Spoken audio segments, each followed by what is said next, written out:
The Torah describes that Yosef, after meeting his brothers and Binyamin, he gives an order, Utvoyach tevach v'hachein, animals should be slaughtered, v'hachein, and prepare the meal.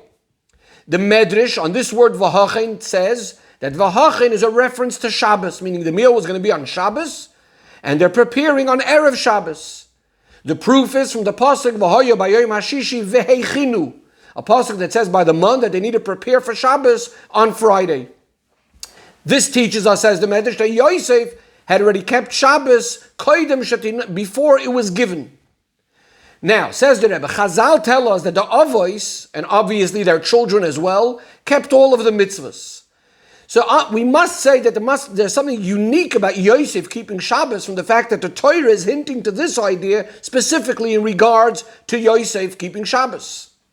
We see this even more emphasized in a Medrash that describes on the pasuk Mihik dimani va'ashalim, who preceded me, says Hashem, who kept the mitzvahs even before I gave them, even before the Torah was given. The Medrash says this refers to Yosef, that he kept Shabbos before it was given. Hashem says, because you kept Shabbos before it was given, I promise you that I'm going to reward your grandchild, that he's going to be makriv a korban on Shabbos. This is referring to the time when the Nesiim brought their korbanos, each one day when at the dedication of the Mishkan, and it was Shevet Ephraim that had the schus to bring their korban on Shabbos.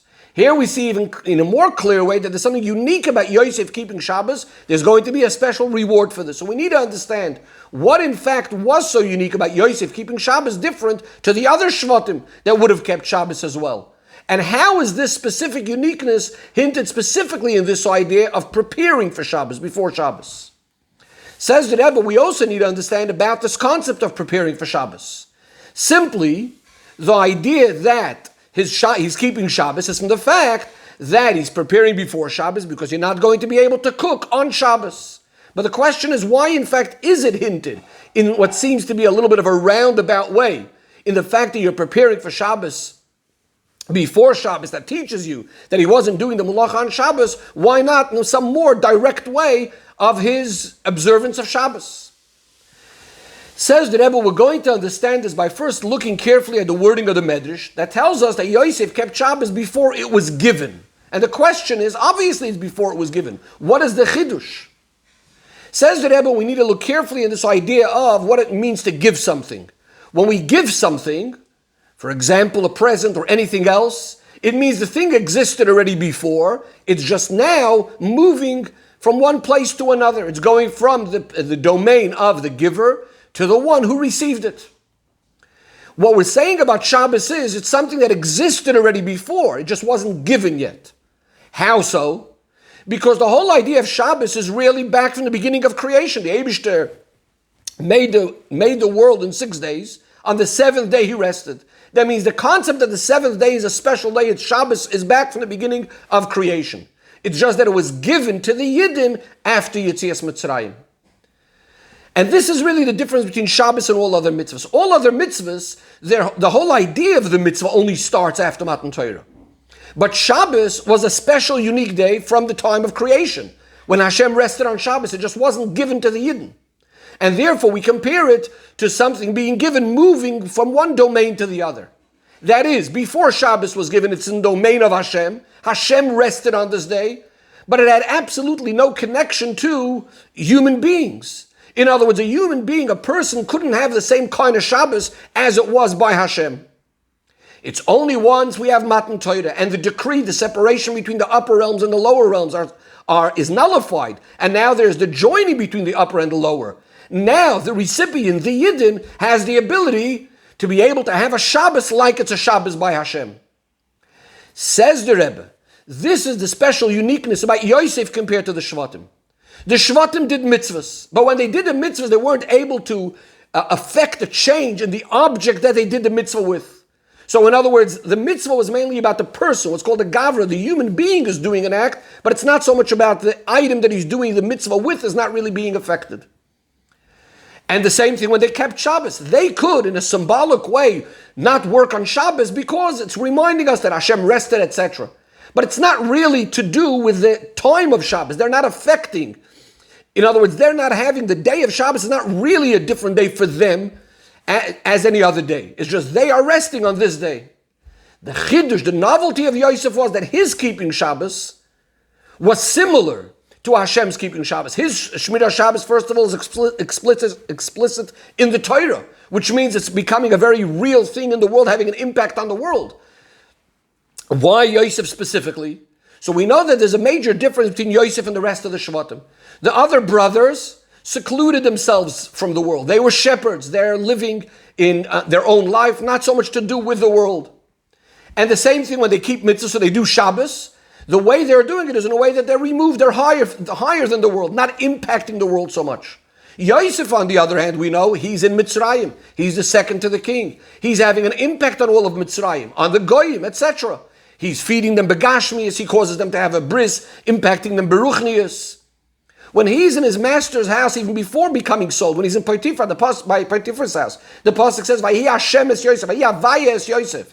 That means he feels he's connected to Shem Havaya, to Hashem, the way even as he is in these lowliest places. And therefore, Yosef has a Shabbos. He experiences a Shabbos like Hashem's Shabbos. And therefore, his Shabbos, in a certain sense, is similar to that kind of Shabbos that the Yidden are going to have after Matan Torah, which is already connected to the world itself, to time itself. Says the Rebbe, now we can also understand why his keeping Shabbos is specifically hinted in the idea that he's preparing for Shabbos before Shabbos. Why is that? The fact that when he rests on Shabbos, when he's not doing work on Shabbos, the main thing that you see where you see the difference is regarding the person. He is not doing work. But it's not so much affecting the world itself, time itself, the objects of the world. Where is there more of an impact? When you're doing an act on Friday before Shabbos, where you're actually preparing right now for Shabbos, now you could say that the activity of dealing with the world itself, you're dealing with the world itself, you're having an active thing in bringing the Kedusha, in connecting with Shabbos. The Rebbe says furthermore, the preparing before Shabbos actually has an impact on Shabbos itself. It's not only you're doing an activity before Shabbos. Because from this pasuk, the pasuk that says by the month, on the sixth day you should prepare for Shabbos, we actually learn not only that you have to cook before Shabbos for Shabbos, that the pasuk says that clearly, to cook and to bake, etc. But we also learn la halacha, the chshivus of the Su'udah of Shabbos. It teaches us how important the Su'udah of Shabbos is. The fact that you need to designate already before Shabbos the food for Shabbos. In other words, right now when we're preparing for Shabbos, this is actually going to cause and show the food on Shabbos how important that food is. So in other words, the preparation before Shabbos itself had sort of an impact on the Shabbos. And this is why the Torah is hinting to the whole idea of Yosef Shmira Shabbos, specifically in this area of preparation for Shabbos. Because by Yosef as well, we said, by him, it wasn't only about the person not doing work on Shabbos, but also that he's having a connection and an impact on the day itself. And that's again expressed through the Hachana. The Rebbe says, just like before Matan Torah, there's these two general ways of keeping Shabbos. One is more just the person's act down here, and the other one is having a Shabbos like Hashem's Shabbos. Says the Rebbe, in a similar way after Matan Torah, in a certain sense, we have these same two ideas as well. On the one hand, you could have just simply resting from work. And then there is another type of resting where we feel Hashem's rest. And therefore, not only are we not working, but we're not even having idle talk, just simple chatter, because Hashem rested from, when the way Hashem created the world, Hashem stopped from speaking the Asara Ma'amaris, the 10 sayings. Says the Rebbe, and just like by Yosef, the ultimate Shmira Shabbos, he felt that it was Hashem's rest. He's resting like Hashem's rest. In a similar way, the real Shmira Shabbos by Yosef is not only from stopping ourselves from mundane actions and talk, but really feeling Hashem Shabbos means having a proper davening on Shabbos with the right kavanah and learning Torah in order to cleave to Hashem, and by keeping Shabbos properly, as the Chazal say, we are zoicha to the Geula immediately.